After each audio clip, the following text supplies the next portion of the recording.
ka hin kho hi oi man ai he phapoi gu thim ka hin kho hi pakai zin a he su e gu thim ka hin kho hin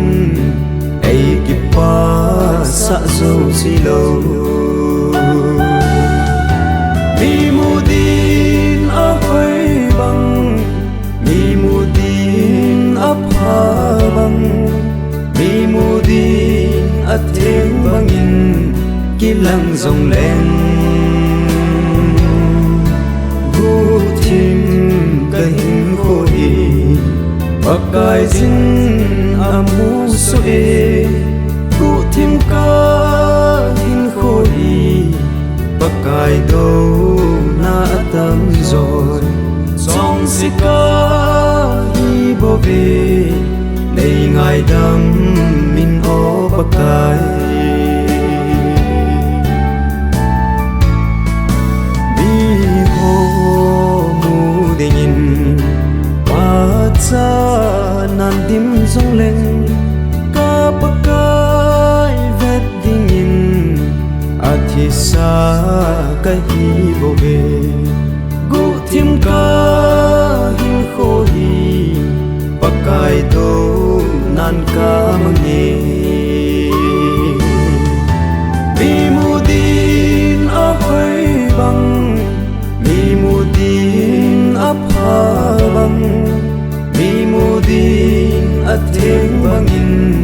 ki lang zong len gu thim ka hin kho hi pakai zin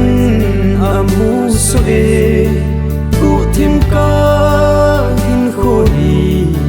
pakai do na tam rồi song si ka hi bo ve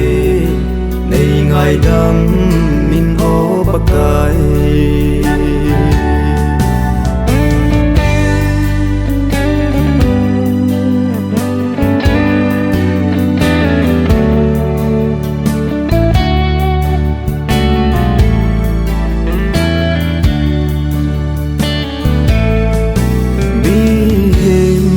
kalung chim hi til pha him lo pakai nang bo na le hing le ko do na si gu thim ka hin kho hi nei ngai dam min o pakai